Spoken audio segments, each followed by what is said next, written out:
Paul Sackis, Good News Planet, speaking to Jim Morelli. Hi, Jim. Hi, Paul. Always a great opportunity to speak with you. You're an author, a television personality, national lifestyle expert, worked with CNN a long time, and Jim knows his stuff about lots of things. I think that pharmaceutical. What's that pharmaceutical part of you, too? Yes, sir. I in fact have a degree in pharmacy. I am a pharmacist, too. All right. Haven't done it in a while, but I still have. I still keep up my license. But you know a heck of a lot as a result of that, I'm sure, in the sense of healthy ways to live your life. So what we're going to talk about is Thanksgiving celebration with heart. Okay, there you go. Ways to give back and to give thanks. Nationally recognized that you provide helpful tips on how to give thanks this holiday. Okay, Jim, what do we have here? Well, I think, first of all, we want to make sure that Thanksgiving is not just another meal, and we'll talk about the whole holiday season here, but in particular, Thanksgiving is not just a time when we put a bunch of stuff on the table and we have a big meal and then go watch football.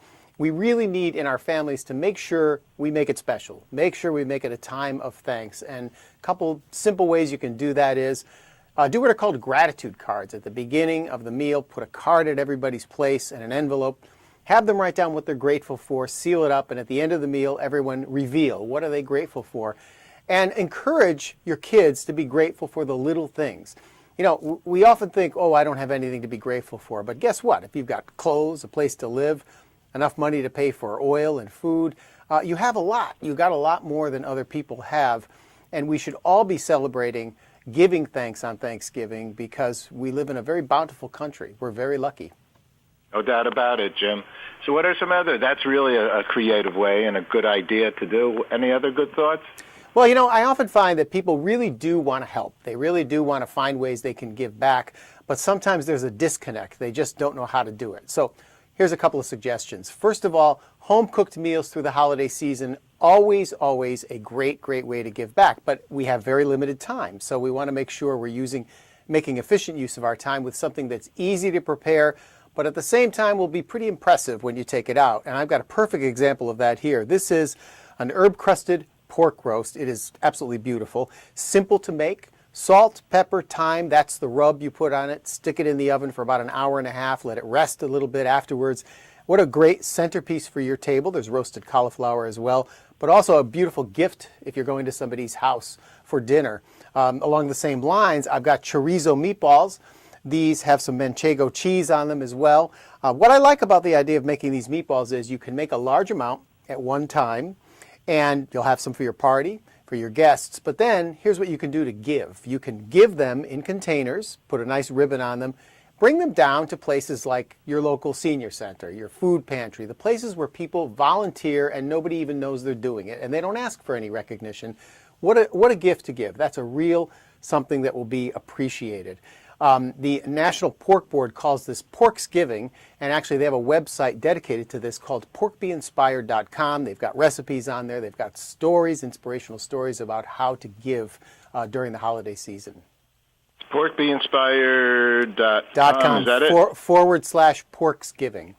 Like Thanksgiving, but Porksgiving. Pork. I want to make sure we get that on the copy here. Porkgiving. Okay.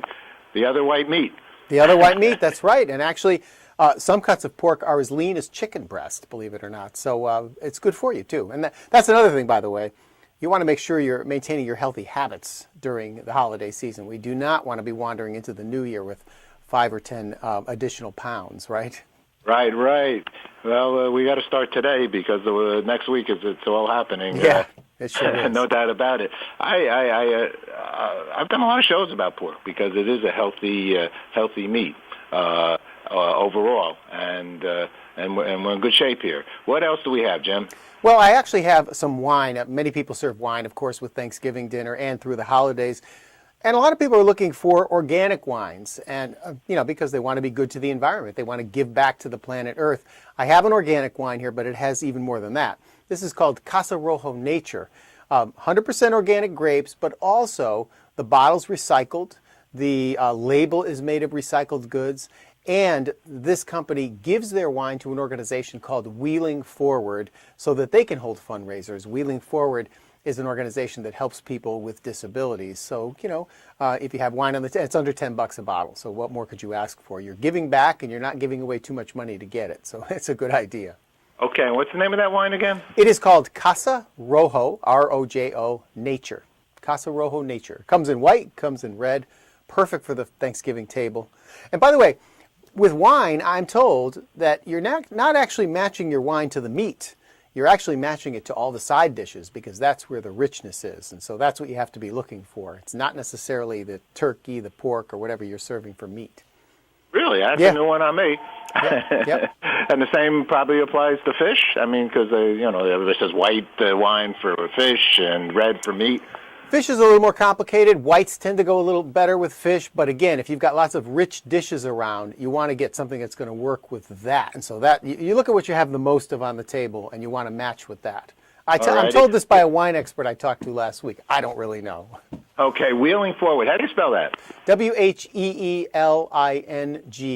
and then forward, like moving forward. And their website is wheelingforward.org.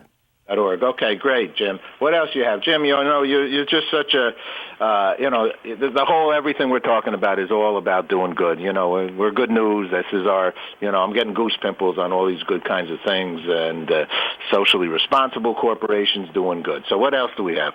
Well, I think you want to take a look at the Thanksgiving meal preparation of actually any holiday meal. As much as possible, get your kids involved. Even if they just mash the potatoes or they mix up the stuffing, give them a job to do so that they've got a vested interest in this meal. Make sure you tell your kids the Thanksgiving story. Why do we have Thanksgiving? It's not to watch the parade. It's not as a prelude to Christmas. It's its own day. And in my opinion, it's probably the most sacred holiday we have in this country. We celebrate Independence Day as the top U.S. holiday, but I think it's Thanksgiving because at Thanksgiving we celebrate togetherness, we celebrate friendship, we celebrate a lot of the values that our country was founded on, generosity. And I just think that we lose it sometimes in this build-up to the other holidays. But I'll tell you what, I'm seeing an encouraging sign out there that we're getting a backlash to that because you are now seeing some stores are not going to be opening on Thanksgiving. They are not going to open at midnight. They're going to wait until Friday morning, the regular time Friday morning to open, in recognition that Thanksgiving is Thanksgiving and we should celebrate Thanksgiving because it is, a peaceful, wonderful holiday. That's a good thing. I agree with you, Jim, big time. Unfortunately, some of those holidays are based on some kind of a warrior situation. This is based on a loving situation and appreciation. I agree. What else do you have, Jim? Well, I do want to go back once more to talking about health benefits and the things that we ought to be doing. Again, I can't stress enough, maintain your exercise routine as much as possible. Watch the alcohol intake. Try to sip water between drinking alcohol because it puts on calories. Puts on weight because it's a lot of calories. And, just to try to stay as healthy as you possibly can through the season. Jim, give me a suggestion on how I should deal with this because I have a problem with it. After 9 o'clock, I still eat. What should I do? How do you stop eating later on in the evening? Or do you think that's not a good thing? Well, I'll tell you what. I always ask myself if I'm going to eat more than my dinner, am I really hungry? And a lot of times when I ask that question, the answer comes back, no, you're not. You're just seeing it there. It looks good. It tastes good. So ask that question. That's a good one. That's a good one. Beautiful, Jim. Thank you very much. Two quick last questions, unless you have anything else you want to share. No, I'm good. Thank you. All righty, good. So what's good news for Jim Morelli? Good news is, after working for many weeks overtime, next week I have several days off to get ready to have Thanksgiving at my house, and I'm going to fry a turkey. That's good news. There you go. The last question. We're very involved with the International Day of Peace on September 21st, World Peace. So what does peace mean to you? Wow, you caught me on that one. Peace means family. Couldn't be stated any better. Jim, you're always a great operator. It's always great to talk to you. That's all I can say. Thanks, Jim, so much for sharing. Take care. Take care. Bye-bye. Bye.